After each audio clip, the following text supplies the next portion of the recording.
Welcome, everybody, to a little bit of an impromptu episode of the Homeric Epic podcast. This time, I guess I'm going to call it Musing on Homer, because that's pretty funny, I think, at least. So I've got no script for this one. Normally for my episodes, I spend far too long writing an entire script for you guys where I'm researching the different topics, finding papers, going back through all my copies of Homeric literature that I have far too many of, to try and put together a very coherent story and something to say about each book is really my goal, right? And try and get us up to a good listening time so you really feel like you learned something. But this time, it's more of a relaxed style. No script. So that's going to be interesting.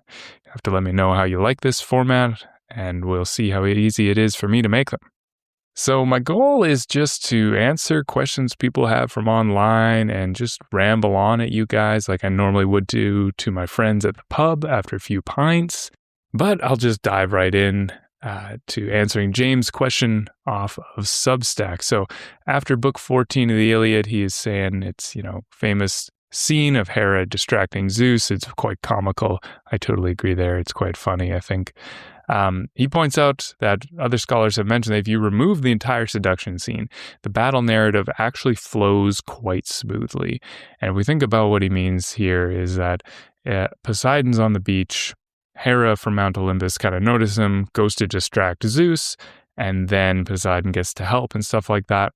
And I guess if you remove the seduction scene, Poseidon doesn't then get to aid the Achaeans and rally them as clearly, but the fighting can still ebb and flow back and forth, and I think he's right, it would flow rather smoothly, and I'll get to my opinion on his question at the end. He points out another thing. Plato, in his general critique of Homeric poetry, thought that God's depiction in specifically Book 14 should be censored as it presented an immoral view of the divine and poor modeling for the youth, yada, yada, yada. I believe that's in Plato's Republic, where Plato, the pearl clutcher that he is, goes off and says all these things. I'll just rebuttal this right now. Plato himself is the most prolific quoter of Homer in the extant Greek literature, and not just quoting or having Socrates or other characters quote Homer, but actually the way Plato writes his Greek is very poetic. And I remember from a different podcast I was listening to, there was information found about how Plato was writing his dialogues, and he's toying with the word order, where he's switching the words around, because in ancient Greek you can do that, and he was trying to get the best sounding line. And so Plato himself, who censors Homer and stuff, he sure draws on Homer quite a bit, which I find a little funny. So I don't put too much stock in Plato's opinion on that overall, because it's poetry, it's supposed to be good. So finally, James' question. What are your thoughts on the seduction of Zeus? Do you think it was an interpolation? Have you run across this issue debated by scholars? Wow. This I have to unpack this, because do you think it was an interpolation? We got to know what that word means in the context of Homeric scholarship, and it's not as simple as you might think.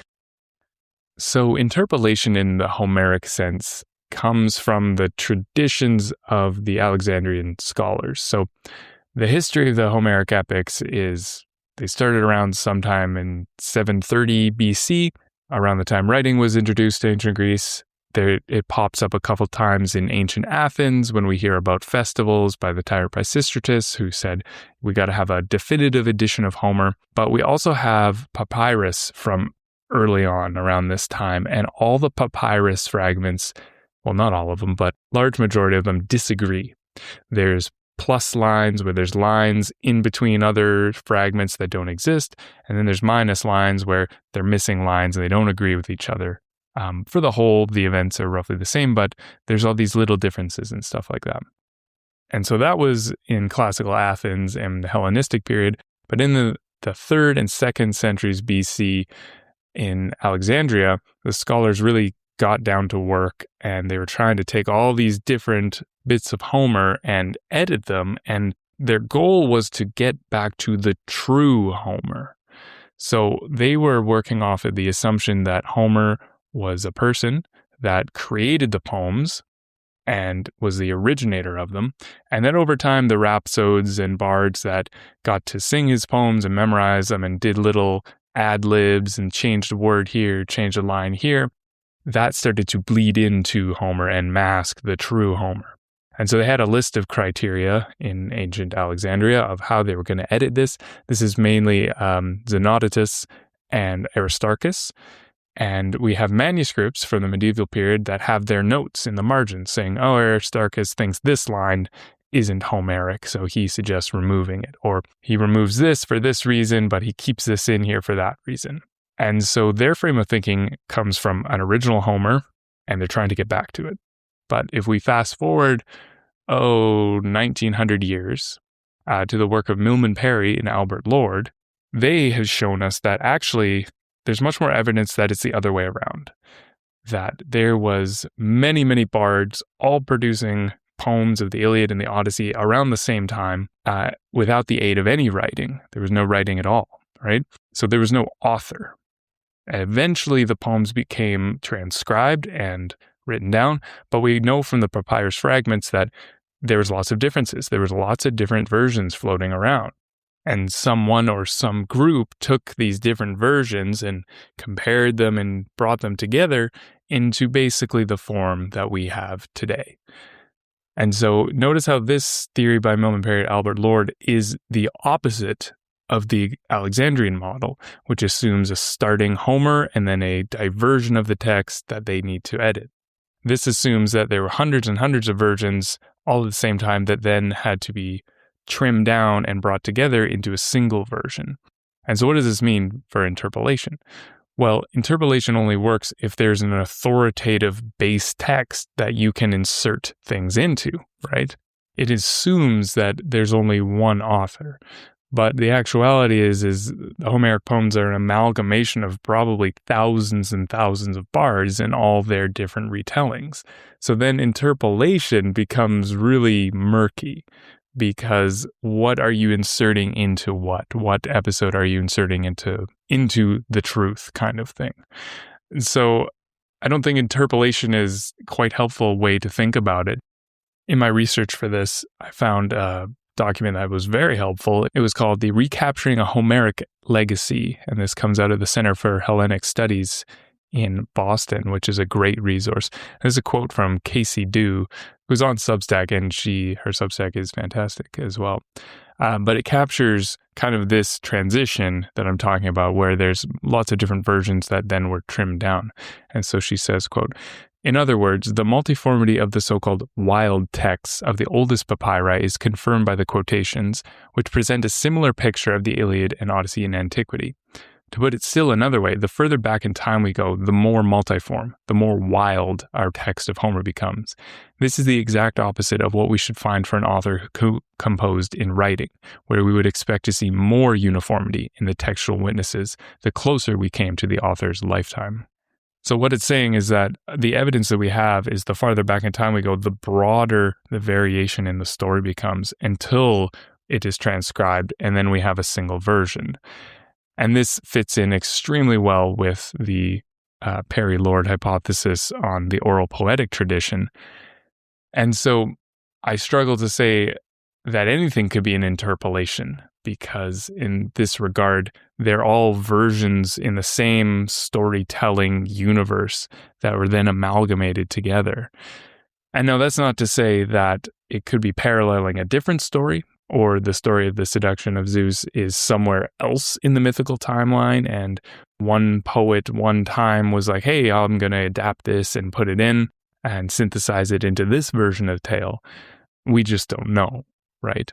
So it's a very interesting question. I think overall I'd say it's not an interpolation, because interpolations are now kind of thought to be impossible or not relevant way of thinking about the Homeric epics.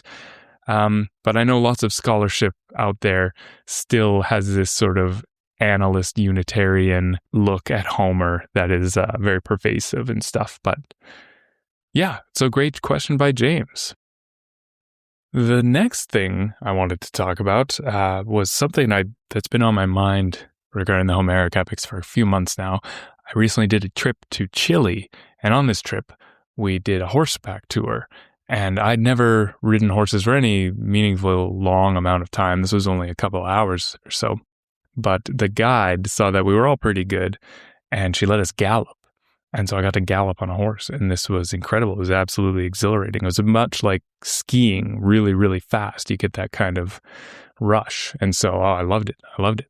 And while I was on the horse, obviously I was thinking about Homer. And so I said to my wife, I was like, oh, this is interesting, because now I'm thinking of all the times in the Homeric epics where horses play a central role in a scene or anything. And the point I pointed out to her was that Hector drives a 4-horse chariot, which is very strange. He's the only one to do it. It's called a quadriga. All his horses have different names, and the horses' names kind of describe how they look. There's like Lampos, Aithro, Podarges, and Xanthos or something like that. And each one in Greek means something. So after I got home, I started looking this up, and it turns out there's a little bit of scholarship on horsemanship in Homer. A few very, very interesting papers, mostly by French scholars and stuff like that. I was just like, this is so interesting. The one thing that one of the scholars pointed out is that the name Podarges just translate as silverfoot. Argus is silver and pod, silverfoot. And I thought, oh, that's neat. But it turns out that in the world horsemanship, that's actually like a known trait that some horses have. They have 4 silver socks on them. Their little hoof and their little foot area is silver. And so that's like a genetic trait that they have. And so it was a little look behind into the world. It's like, oh, he's called Podarges because he's this kind of horse. And there was another example like this where one of Diomedes' horses in the horse race in book 23 is called something because it has a certain crescent shape on its forehead, and that's why it's called the name that it's called, right? These aren't just like names like Craig or Bob for the horses. No, they're like names describing their look or maybe their attitude. I remember one of the horses' names was kind of like the leaping one, the one who jumps. And you're like, oh, well, this horse jumps a lot, so we're going to call him the leaper, right? Which I thought was fantastic. So I looked more into this in sort of horses in the Iliad, and then it struck me. It's so obvious. The Trojan horse. The first thing people say about the Iliad is go, I thought the Trojan horse would be in it. And it's like, no, the Trojan horse is, we kind of piece it together. It's a little bit in the Odyssey. It's a little bit here. It's a little bit there. We kind of infer it and stuff like that. But there's a pretty interesting article out there. I'll include it in the notes, called basically the Trojan horse in the Iliad. And there's little key passages right near the end of the story that allude to the Trojan horse. And yeah, I'll let you make it up to yourself how strong they allude to it and stuff like that. But they're pretty interesting in their own right. The first one is when they're doing the funeral games for Patroclus, and there's a boxing match, and it's one of the main events.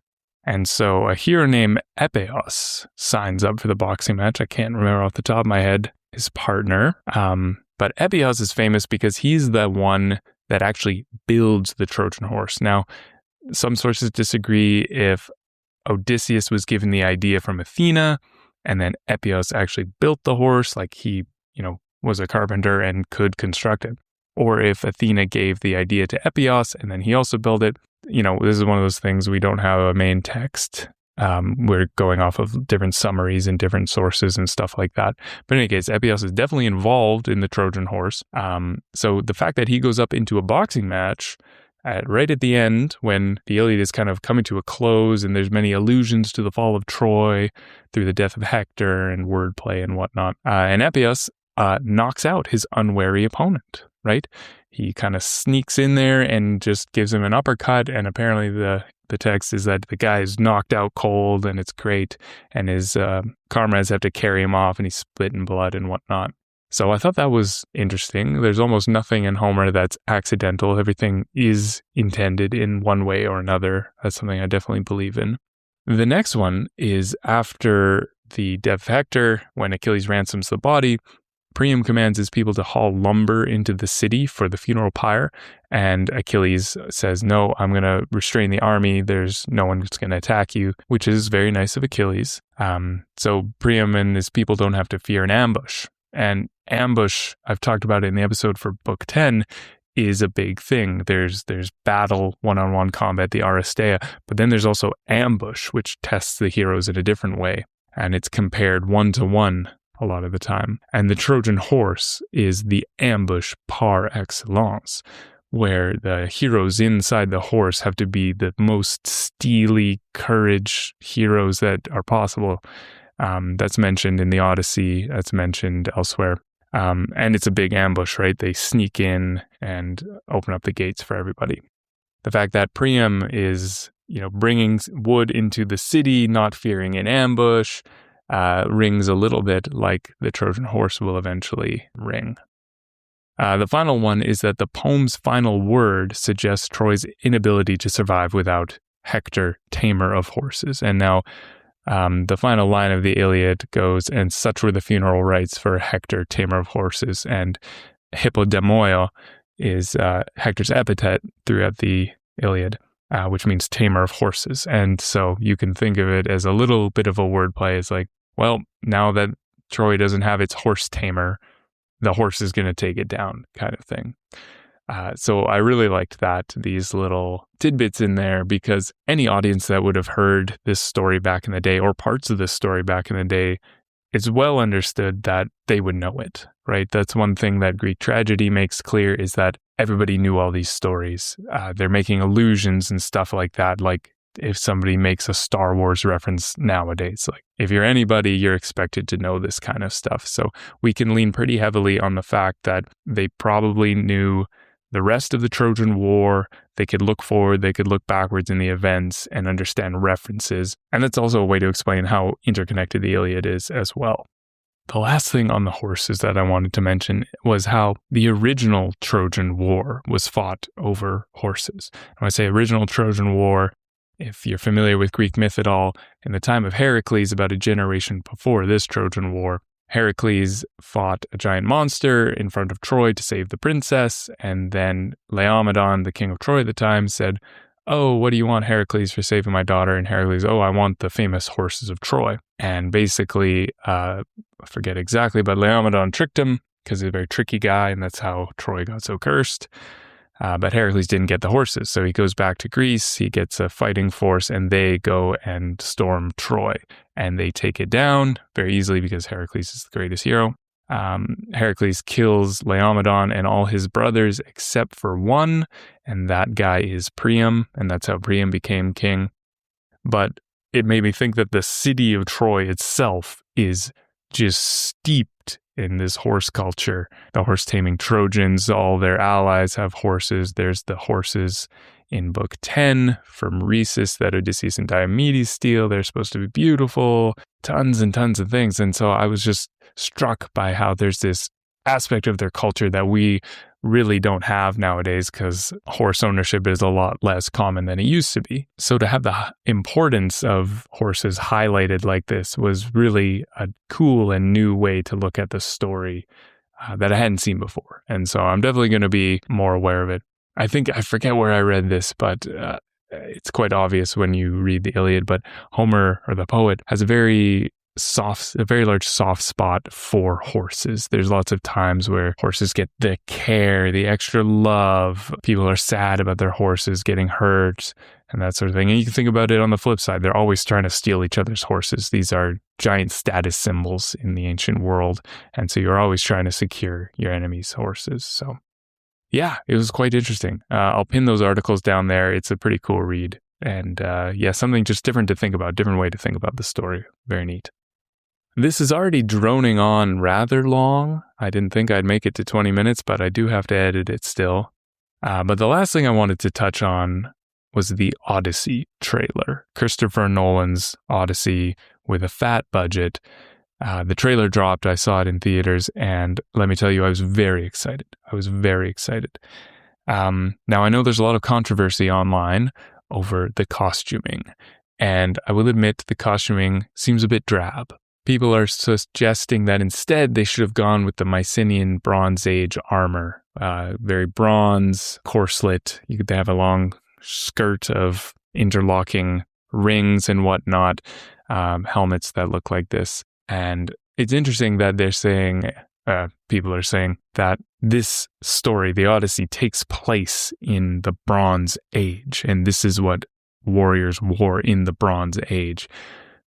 Because the Odyssey doesn't take place in any one space or time, right? What we talked about at the beginning of this rambling episode was how it's taking from all these different bards at all these different times, and then somebody's bringing them together. Somebody's bringing them together into one version. And so that's why in the Iliad and the Odyssey, there's all these bits that are anachronistic, right? They're using iron, they're using bronze, they're talking about writing as if they've never heard of it before, and then that sort of thing.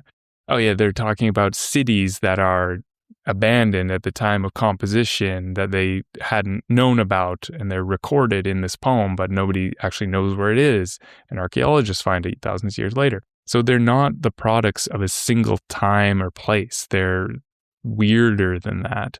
So I always found the whole it is in the Mycenaean era very wrong, because there's lots of it that seems like it's much closer to the classical era.